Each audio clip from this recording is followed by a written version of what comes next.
So the Jaguars lost yesterday to the Los Angeles Rams 7-37 at SoFi Stadium. But before we begin talking about that, can we give a huge shout out to Gardner Minshew yesterday with the Philadelphia Eagles? I believe that they won 33-18. He had over 250 yards passing, I believe. 2 touchdowns. Dallas Goedert had an amazing first half. Credit that to Gardner Minshew. And the Eagles came out victorious. Minshew got his opportunity, and I am so happy for him. I don't want to hear anyone in this comment section saying, I wish we had Minshew, or, I wish he was the backup.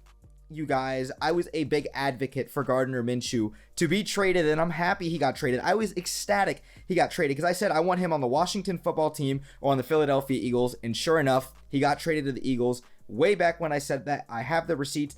I'm so happy because he was never going to get an opportunity with Trevor Lawrence here in Jacksonville. Gardner Minshew is not the talent of Trevor Lawrence, and I shouldn't even need to say that, but I know there's some crazy people out there that probably think Gardner Minshew is better than Trevor Lawrence. Look at the numbers, but you guys, Gardner Minshew's not Trevor Lawrence. Let's keep this real. But huge shout out to the Eagles and Gardner Minshew. So let's talk about this Rams game now. Now, before we begin today's video, I'd like to give a huge shout out to FLTeams.com, who I've partnered and collab with. At FLTeams.com, we do sports articles and blogs on the daily regarding sports teams in the state of Florida from the collegiate and at the professional level. If you guys would like to go check out FLTeams.com, I will link to them down below. And also, don't forget to drop me one of these. So first thing I want to talk about is specifically with the offense, excluding the drive where the Jaguars went down the field, 13 plays, 73 yards.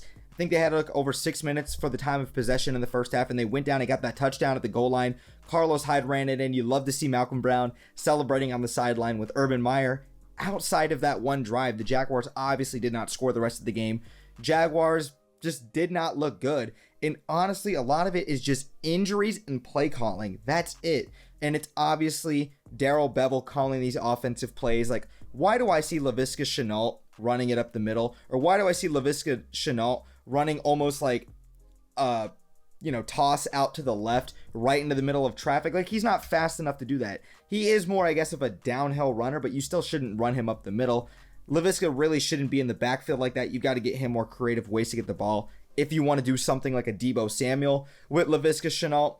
Obviously, Marvin Jones Jr., 2 catches, 11 yards. Laviska, I believe, only had 2 catches as well. Laquan Treadwell has started to play really, really nicely in the past coming weeks. And I saw a lot of this in training camp. When I was going to training camp, Trevor had a lot of good throws to Laquan Treadwell. It looks like the chemistry was there, and I'm actually really glad that they hung on to him instead of guys like Philip Dorsett and John Brown and probably a bunch of other receivers that we've had that I can't even remember.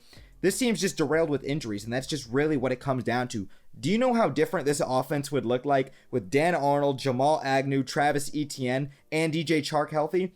It's ridiculous. That still doesn't diminish the fact that the offensive play calling is horrendous right now, but there's just a lack of talent right now, and Trevor doesn't have a lot of time in the pocket, especially when you're going against Von Miller, Aaron Donald, and Leonard Floyd coming off the edge.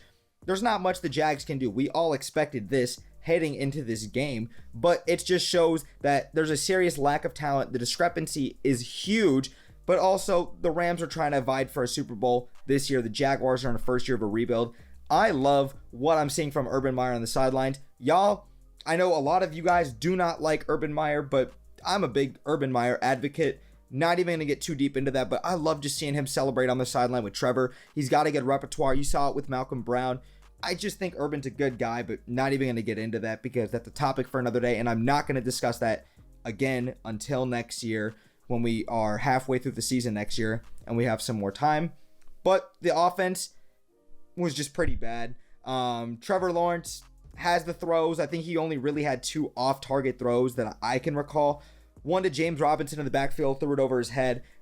James Robinson, short little dump off, I believe it was right before the half, if I'm not mistaken. Kind of misfired on that throw. He did have one to Laviska Shenault where he was coming across, but chemistry was off. Laviska stopped on the route because he saw the linebacker coming. But Trevor Lawrence has been putting the ball in some serious places, and I love what I'm seeing from him. It's not perfect, but there's just a lack of talent, and the play calling's not great. Now, on to the defense. Defense, same thing, just a lack of talent. That's really what this comes down to. I think our pass rush is solid at best, but it definitely needs improvement. I don't see Chase on blitzing enough. That's on Joe Cullen, but that's a topic for another day as well. Obviously, no Shaquille Griffin. Tyson Campbell kind of had an abdominal injury, but he came back in. So really, you had guys like Chris Chris Claybrooks, Nevin Lawson, and Tyson Campbell in there the entire time. That's just not going to work out in the long haul. Next year, when you get Tyson Campbell, Shaq Griffin, and maybe another good slot corner in there, the secondary is going to look significantly better. I think we're all tired of seeing Andrew Wingard in there. We want to see our third round pick and Andre Cisco in there. Wingard, he has his moments. He makes a tackle. He does his thing. But we didn't draft Andre Cisco to not be the starting strong safety or free safety, whatever the hell Andrew Wingard's playing. Wingard just isn't doing enough. He's decent on special teams. He definitely is. But defensively, we want to see Andre Cisco in there. I saw Cisco towards the lighter part of the game when it was already a huge blowout, playing some nickel. But really, I want to see Cisco in there getting some more reps, and I think we all do. Miles Jack, Josh Allen, DeJuan Smoot, these guys continue to impress, doing their things. We know the caliber players that they are. But defensively, it's just a lack of talent, and I'm not too concerned. I'm not even in a bad mood. Of course, it sucks to lose, and especially to get blown out. But you guys, I'm just a very optimistic, positive person in my life, regardless of football. That's just who I am. And I'm going to carry that same mentality through football because I do this and I have this platform, and I want to be a good, positive memo for you guys because that's what I'm here to do. I can speak real and I can tell you, hey, I don't like this, or hey, I can tell you Trevor Lawrence missed these throws and we have a lack of talent and the play calling's not great. But guess what? I'm still just a positive person. There's positives to take away from everything. Everything's a lesson learned in this life. And, two rookies, Urban and Trevor, they're learning day in and day out. I'm not sweating it, you guys. We're in the first year of a rebuild. I'm enjoying the fact that we still have football to watch because once January rolls around and we play that last game versus the Indianapolis Colts, you know what? We're going to be sitting there like, damn, 8 months later, no football. Damn, I wish football had come soon enough. So just enjoy this, you guys. You know what I'm saying? We're seeing the development of our franchise quarterback. Okay, so I'm just super excited. I'm excited to take on Tennessee this week. I hope that we beat Tennessee because we all hate Tennessee. But you know what? It's going to be a great week. Let's get prepared. And Jaguar fans, let me know, what did you guys think from yesterday's game? And also, let me know some thoughts you got heading into this week versus the Tennessee Titans. But that's it for this video. I want to say thank you guys so much for watching. If you guys enjoyed the content, make sure you guys like, turn on notifications, and hit the subscribe bell to stay tuned for more Jacksonville Jaguars and NBA content that I do here on YouTube. But Brett James, aka BJ, I'm out, y'all. Go Jags. Peace.